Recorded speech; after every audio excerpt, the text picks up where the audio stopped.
O desejado de todas as nações. Capítulo 58. Lázaro, sai para fora. Este capítulo se baseia em Lucas capítulo 10, versos 38 a 42 e João capítulo 11, verso 1 a 44. Entre os mais firmes discípulos de Cristo, achava-se Lázaro de Betânia. Desde o primeiro encontro que tiveram, havia sido forte sua fé em Cristo. Profundo era o amor que lhe dedicava e muito o amava o Salvador. Foi em benefício de Lázaro que se realizou o maior dos milagres de Cristo.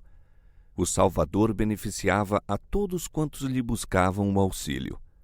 Ama toda a família humana, mas liga-se a alguns por laços especialmente ternos. Seu coração estava unido por forte vínculo de afeição à família de Betânia e por um membro dela foi realizada a mais maravilhosa de suas obras. No lar de Lázaro encontrara Jesus muitas vezes repouso. O Salvador não tinha lar próprio, dependia da hospitalidade de amigos e discípulos e frequentemente, quando cansado, sequioso de companhia humana, alegrara-se de poder escapar para esse pacífico ambiente de família, longe das suspeitas e invejas dos raivosos fariseus.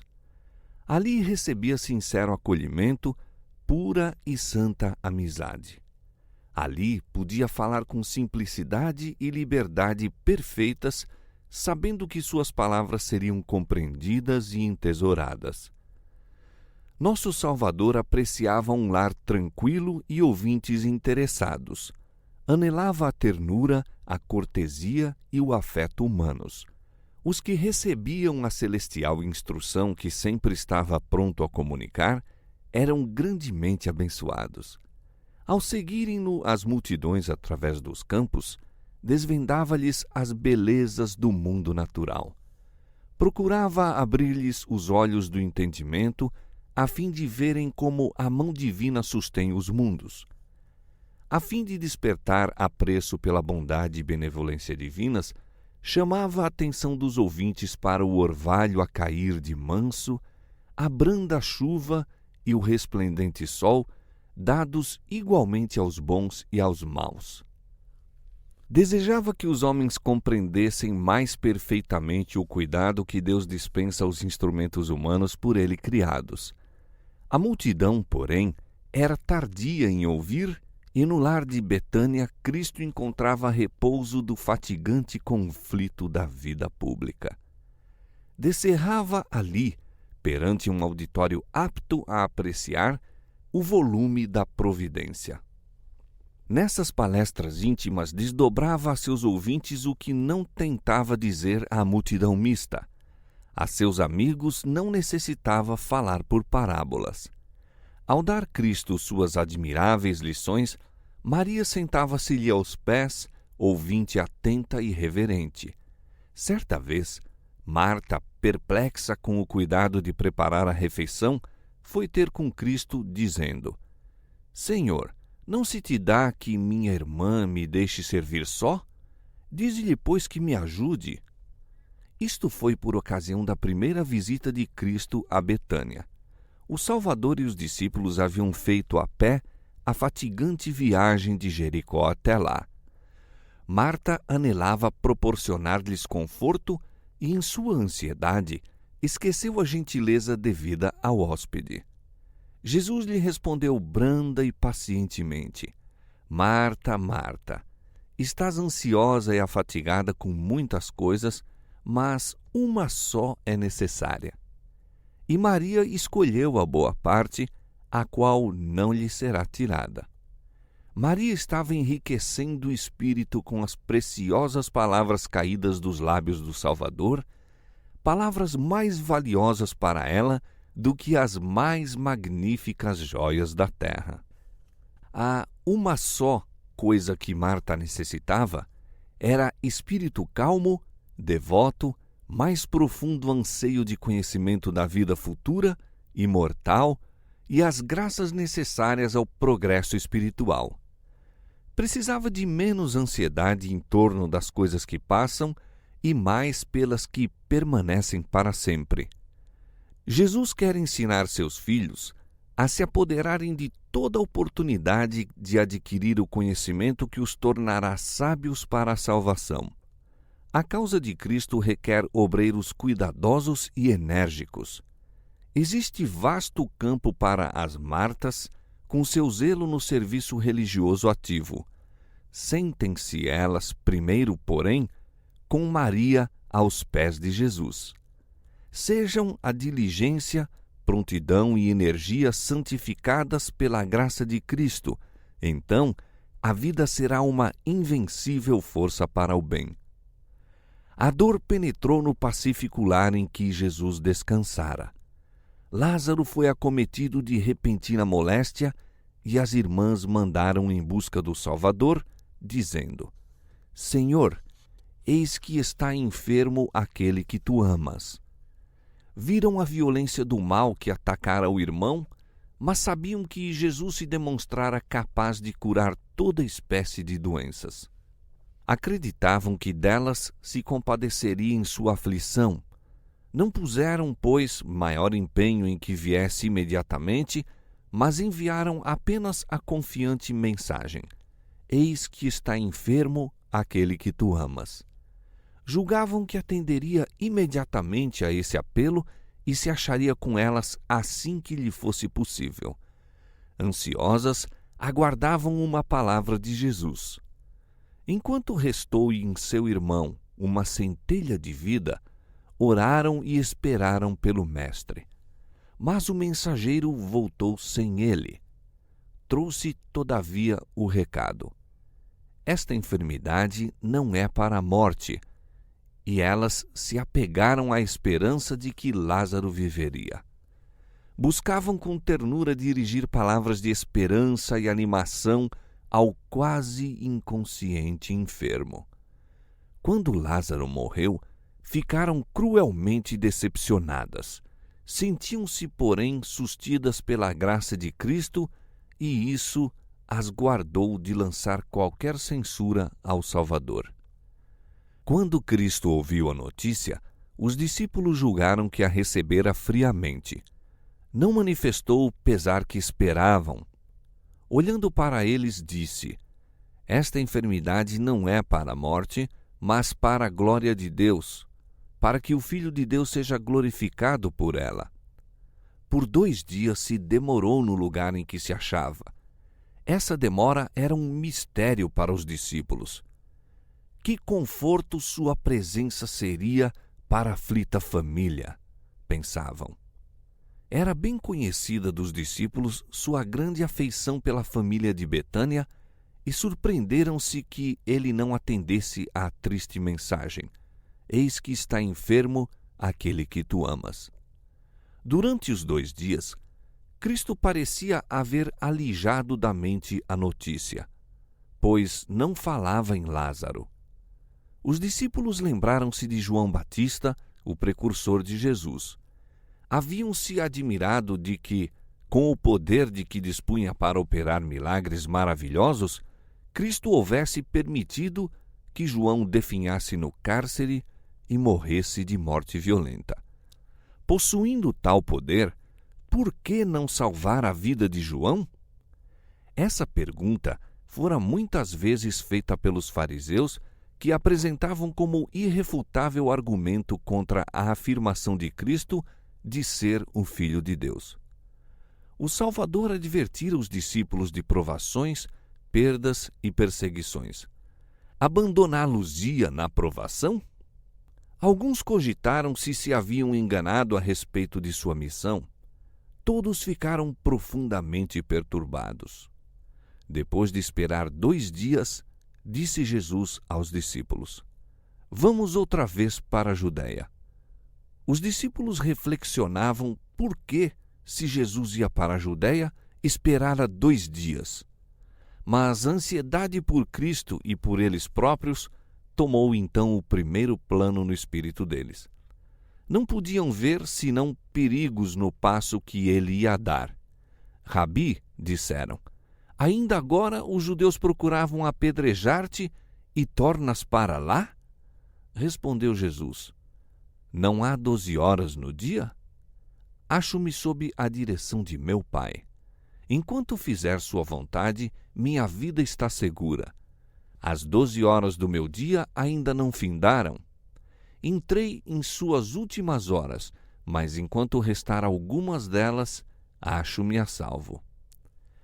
Se alguém andar de dia, continuou, não tropeça porque vê a luz deste mundo. Aquele que faz a vontade de Deus, que anda na vereda por ele indicada, não pode tropeçar nem cair. A luz do Espírito de Deus, a guiá-lo, dá-lhe clara percepção de seu dever, conduzindo-o direito até ao fim de sua obra. Mas se andar de noite, tropeça, porque nele não há luz. Aquele que anda em caminho de sua própria escolha, ao qual Deus não o chamou, tropeçará. Para esse o dia se torna em noite, e onde quer que esteja, não se acha seguro. Assim falou, e depois disse-lhes: Lázaro, o nosso amigo, dorme, mas vou despertá-lo do sono. Lázaro, o nosso amigo, dorme. Que tocantes essas palavras! Quão repassadas de simpatia! Ao pensamento do perigo que seu mestre ia correr indo a Jerusalém, os discípulos quase olvidaram a enlutada família de Betânia. Tal, porém, não se dera com Cristo. Os discípulos sentiram-se repreendidos. Tinham ficado decepcionados por Cristo não atender mais prontamente a mensagem. Foram tentados a pensar que não possuía por Lázaro e suas irmãs a terna afeição que lhe atribuíam, do contrário, se teria apressado a ir com um mensageiro. Mas as palavras, Lázaro, o nosso amigo, dorme, despertaram-lhes os devidos sentimentos. Convenceram-se de que Jesus não esquecera os amigos em aflição.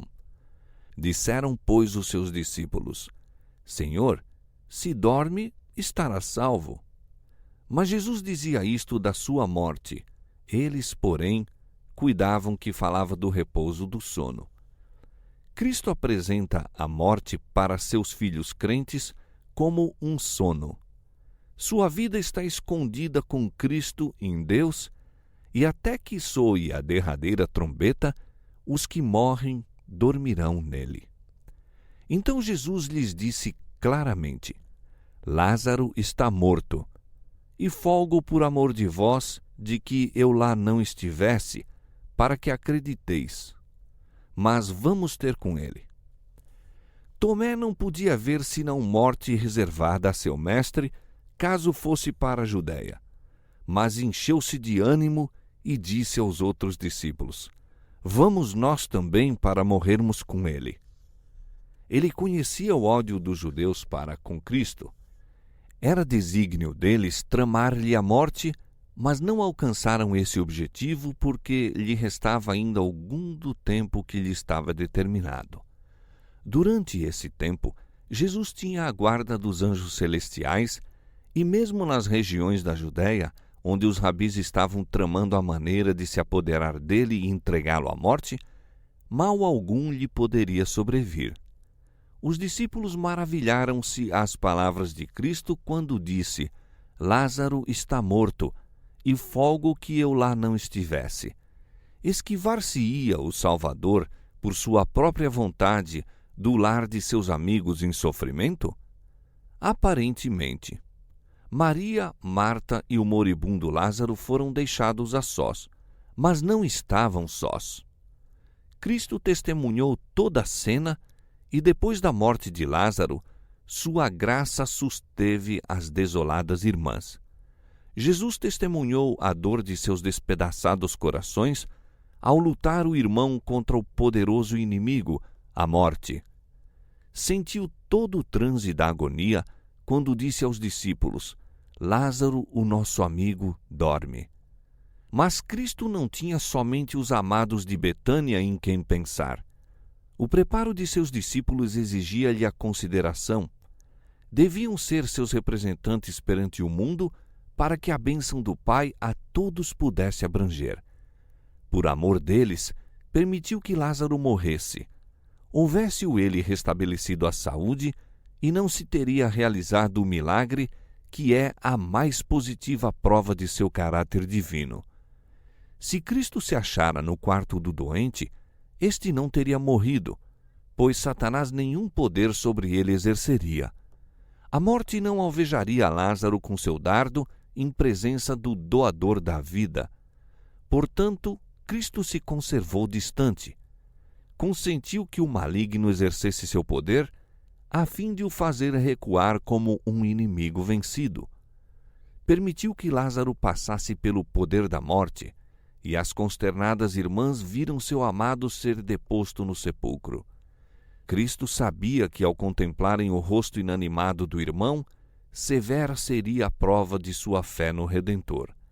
Mas sabia que, em virtude da luta por que estavam então passando, essa fé resplandeceria com um brilho incomparavelmente maior. Sofreu cada transe da dor que padeceram. Não os amava menos pelo fato de demorar-se, mas sabia que por elas, por Lázaro, por ele próprio e os discípulos, deveria ser obtida uma vitória. Por amor de vós, para que acrediteis. A todos quantos estão buscando sentir a mão guiadora de Deus, o momento do maior desânimo é justamente aquele em que mais perto está o divino auxílio. Olharão para trás com reconhecimento à parte mais sombria do caminho que percorreram. Assim sabe o Senhor livrar da tentação os piedosos. De toda tentação e de toda prova, tirá-los-á ele com mais firme fé e mais rica experiência. Retardando sua ida para junto de Lázaro, tinha Cristo um desígnio de misericórdia para com os que o não receberam. Demorou-se para que, erguendo Lázaro dos mortos, pudesse dar a seu incrédulo, obstinado povo outra prova de que era, na verdade, a ressurreição e a vida. Custava-lhe renunciar a toda esperança quanto ao povo, aos pobres extraviadas ovelhas da casa de Israel. Partia-se-lhe o coração por causa da sua impenitência. Determinou, em sua misericórdia, dar mais uma prova de que era o restaurador, aquele que unicamente podia trazer à luz a vida e a imortalidade. Havia de ser um testemunho que os sacerdotes não pudessem torcer. Foi essa a causa de sua demora em ir a Betânia. Esse milagre, a coroa dos milagres do Salvador, a ressurreição de Lázaro, devia pôr o selo de Deus em sua obra e em sua reivindicação à divindade. Na jornada para Betânia, Jesus, segundo o seu costume, socorreu os enfermos e necessitados. Ao chegar à cidade, mandou às irmãs um mensageiro com as novas de sua chegada. Cristo não entrou imediatamente em casa, mas ficou num lugar retirado, próximo ao caminho. A grande demonstração que os judeus costumavam fazer por ocasião da morte de parentes e amigos não se coadunava com o Espírito de Cristo. Ouviu os sons das lamentações dos pranteadores assalariados e não desejava encontrar-se com as irmãs nessa cena de confusão. Entre os pranteadores amigos, achavam-se parentes da família, alguns dos quais ocupavam posições de responsabilidade em Jerusalém. Encontravam-se entre eles os mais rancorosos inimigos de Cristo. Este lhes conhecia os desígnios e daí não se deu imediatamente a conhecer. A mensagem foi transmitida a Marta tão discretamente que outros no quarto não a ouviram. Absorta em seu pesar, Maria não escutou as palavras. Erguendo-se de pronto, Marta saiu ao encontro do Senhor, mas, pensando que ela fora ao sepulcro de Lázaro, Maria deixou-se ficar em silêncio com a sua mágoa, sem fazer nenhum rumor. Marta apressou-se em ir ter com Jesus, o coração agitado por desencontradas emoções. Em seu expressivo rosto, leu ela a mesma ternura e amor que nele sempre vira. Sua confiança nele permaneceu intacta, mas lembrou-se de seu bem-amado irmão, a quem também Jesus amara. Num misto de desgosto nascente, por Cristo não ter vindo antes, e de esperança de que ainda agora faria qualquer coisa para os confortar, exclamou: Senhor, se tu estivesses aqui, meu irmão não teria morrido.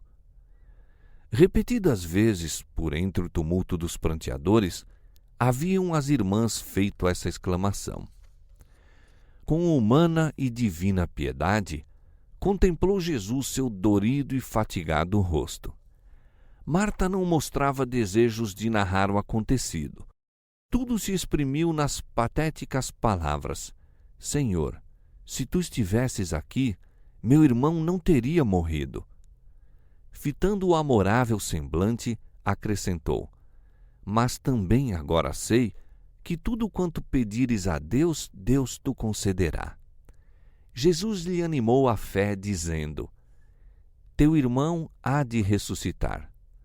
Sua resposta não visava inspirar a expectativa de uma mudança imediata. Conduziu os pensamentos de Marta para além da restauração presente de seu irmão, fixando-os na ressurreição dos justos.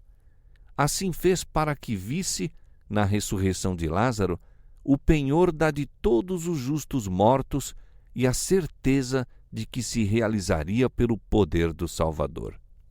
Marta respondeu: Eu sei que há de ressuscitar na ressurreição do último dia.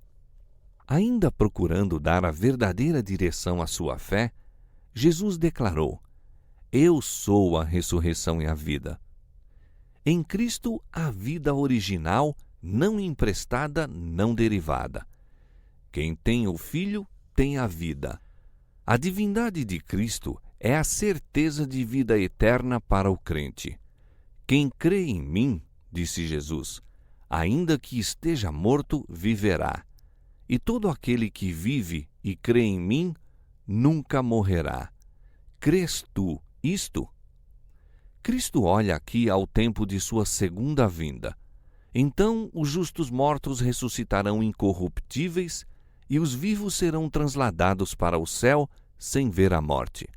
O milagre que Cristo estava prestes a realizar, em ressuscitar a Lázaro dos mortos, representaria a ressurreição de todos os justos mortos. Por suas palavras e obras, declarou-se o autor da ressurreição. Aquele que estava, ele próprio, prestes a morrer na cruz, retinha as chaves da morte, vencedor do sepulcro, e afirmou seu direito e poder de dar vida eterna. Às palavras do Salvador, crês tu? Marta respondeu: Sim, Senhor, creio que tu és o Cristo, o Filho de Deus, que havia de vir ao mundo. Ela não compreendia em toda a sua significação as palavras proferidas por Cristo, mas confessou sua fé na divindade dele e sua confiança em que ele era capaz de efetuar qualquer coisa que lhe aprovesse. E dito isto, partiu e chamou em segredo a Maria, sua irmã, dizendo: O Mestre está cá e chama-te. Ela comunicou sua mensagem o mais reservadamente possível, pois os sacerdotes e principais estavam preparados para prender Jesus quando se oferecesse oportunidade. O clamor dos pranteadores impediu que suas palavras fossem ouvidas. Ao receber a comunicação, Maria ergueu-se apressadamente e, com expressão ansiosa, deixou a sala. Julgando que ela fora à sepultura para chorar, os pranteadores seguiram-na. Ao chegar ao local em que Jesus a esperava, ajoelhou-se-lhe aos pés e disse com lábios trêmulos: Senhor, se tu estivesses aqui, meu irmão não teria morrido. Eram-lhe penosos os gritos dos pranteadores, pois ela desejava trocar algumas tranquilas palavras só com Jesus. Mas conhecia a inveja e o ciúme que alguns dos presentes contra ele nutriam no coração e absteve-se de exprimir-lhe plenamente a sua mágoa. Jesus, pois, quando a viu chorar, e também chorando os judeus que com ela vinham, moveu-se muito em espírito e perturbou-se. Lia o coração de todos os que ali estavam reunidos. Viu que da parte de muitos não passava de simulação o que apresentavam como demonstração de pesar. Sabia que alguns no grupo, manifestando agora hipócrita tristeza, estariam sem muita demora planejando a morte não somente do poderoso operador de milagres, mas daquele que estava para ser ressuscitado. Cristo lhes poderia haver arrancado o manto de fingido pesar. Conteve, porém, sua justa indignação. As palavras que poderia, com toda a verdade, haver proferido, calou-as por amor do querido ser a seus pés ajoelhado em dor e que realmente nele acreditava. Onde o pusestes? Perguntou. Disseram-lhe, Senhor, vem e vê. Juntos dirigiram-se para o sepulcro. Foi uma cena dolorosa. Lázaro fora muito amado e as irmãs por ele choravam, despedaçado o coração, ao passo que os que haviam sido amigos seus misturavam as lágrimas com as das desoladas irmãs. Em face dessa aflição humana e de que os amigos consternados pranteavam o morto, enquanto o Salvador do mundo ali se achava, Jesus chorou. Se bem que fosse o Filho de Deus, revestira-se, no entanto, da natureza humana e comoveu-se com a humana dor. Seu terno, compassivo coração está sempre pronto a compadecer-se perante o sofrimento. Chora com os que choram e alegra-se com os que se alegram. Não foi, porém, simplesmente pela simpatia humana para com Maria e Marta que Jesus chorou. Havia em suas lágrimas uma dor tão acima da simples mágoa humana como o céu se acha acima da terra. Cristo não chorou por Lázaro, pois estava para o chamar do sepulcro. Chorou porque muitos dos que ora pranteavam a Lázaro haviam de em breve tramar a morte daquele que era a ressurreição e a vida.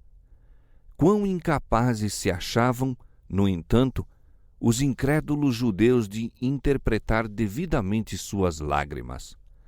Alguns que não logravam enxergar senão as circunstâncias exteriores da cena que perante ele estava, como causa de sua tristeza, disseram baixinho, vede como o amava. Outros, procurando lançar a semente da incredulidade no coração dos presentes, disseram irônicos, não podia ele, que abriu os olhos ao cego, fazer também com que este não morresse? Se estava no poder de Cristo salvar a Lázaro, por que então o deixou morrer? Com profética visão, percebeu Cristo a inimizade dos fariseus e dos saduceus. Sabia que lhe estavam premeditando a morte. Não ignorava que alguns dos que tão cheios de aparente simpatia se mostravam, em breve fechariam contra si mesmos a porta da esperança e os portais da cidade de Deus. Em sua humilhação e crucifixão estava para verificar-se uma cena que daria em resultado a destruição de Jerusalém, e então ninguém lamentaria os mortos. O juízo que estava para cair sobre Jerusalém foi perante ele claramente delineado. Contemplou Jerusalém cercada pelas legiões romanas. Viu que muitos dos que agora choravam por Lázaro morreriam no cerco da cidade e não haveria esperança em sua morte. Não foi somente pela cena que se desenrolava a seus olhos que Cristo chorou. Pesava sobre ele a dor dos séculos. Viu os terríveis efeitos da transgressão da lei divina. Viu que, na história do mundo, a começar com a morte de Abel, fora incessante o conflito entre o bem e o mal. Lançando o olhar através dos séculos por vir, viu o sofrimento e a dor, as lágrimas e a morte que caberiam em sorte aos homens. Seu coração pungiu-se pelas penas da família humana de todos os tempos em todas as terras. Pesavam-lhe fortemente sobre a alma as misérias da pecadora raça e rompeu-se-lhe a fonte das lágrimas no anelo de lhes aliviar todas as aflições. Jesus, pois, movendo-se outra vez muito em si mesmo, veio ao sepulcro. Lázaro fora depositado numa cova na rocha, sendo colocado na porta um bloco de pedra. Tirai a pedra, disse Cristo. Julgando que desejasse apenas ver o morto, Marta objetou, dizendo que o corpo fora enterrado havia 4 dias, tendo já começado o processo de decomposição. Esta afirmativa, feita antes de Lázaro ressuscitar, não deixou margem a que os inimigos de Cristo dissessem que houvera fraude. Anteriormente, haviam os fariseus propalado falsas afirmações em torno das mais maravilhosas manifestações do poder de Deus. Ao ressuscitar Cristo a filha de Jairo, dissera: "A menina não está morta, mas dorme." Como houvesse estado doente apenas pouco tempo e fora ressuscitada imediatamente depois da morte, os fariseus afirmaram que a criança não estava morta, que o próprio Cristo dissera que ela dormia. Procuraram fazer crer que Jesus não podia curar moléstias, que seus milagres não passavam de mistificação.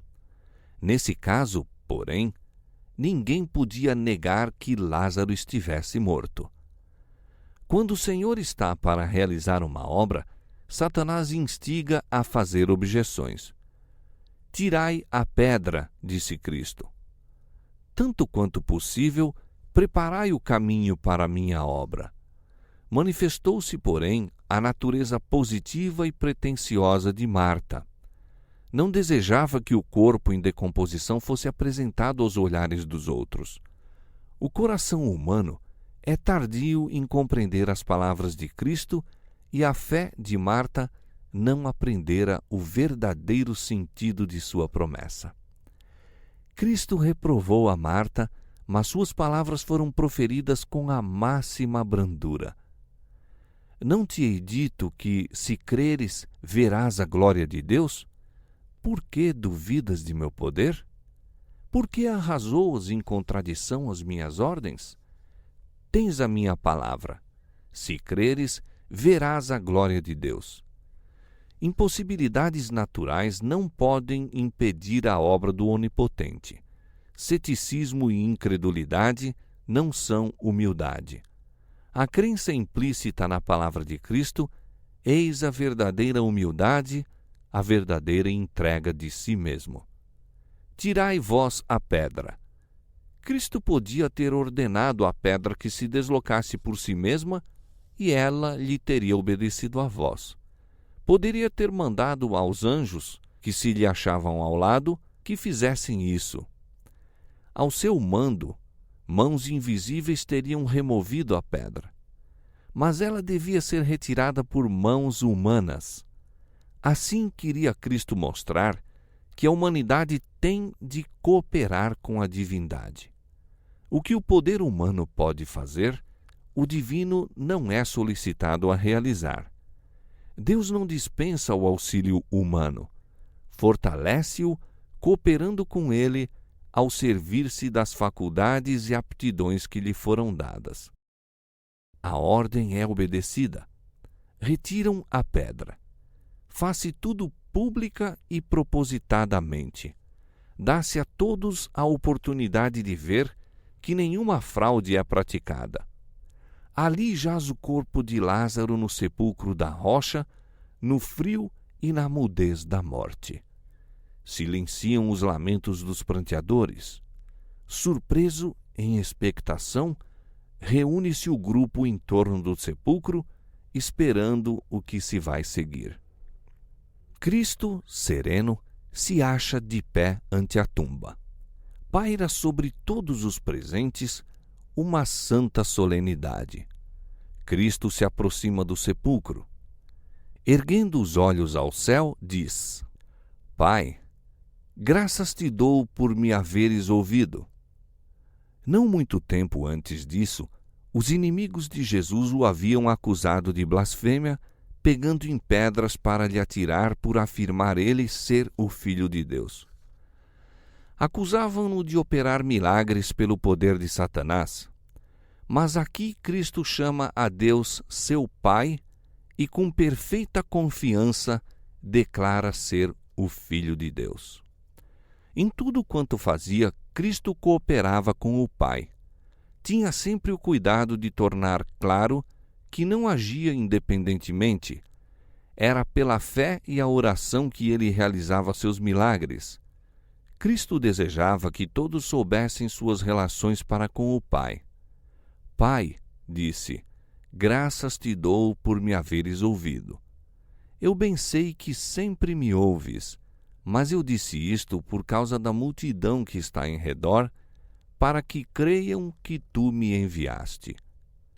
Ali aos discípulos e ao povo devia ser proporcionada a mais convincente prova com respeito à relação existente entre Cristo e Deus.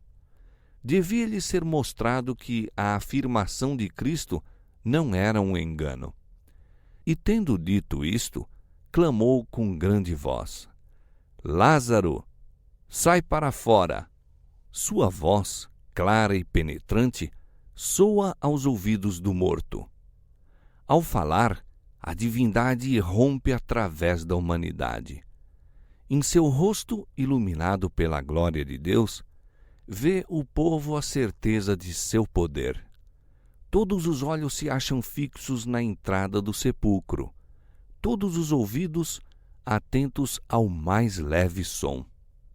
Com intenso e doloroso interesse, aguardam todos a prova da divindade de Cristo, o testemunho que há de consubstanciar sua declaração de ser o Filho de Deus, ou para sempre extinguir a esperança.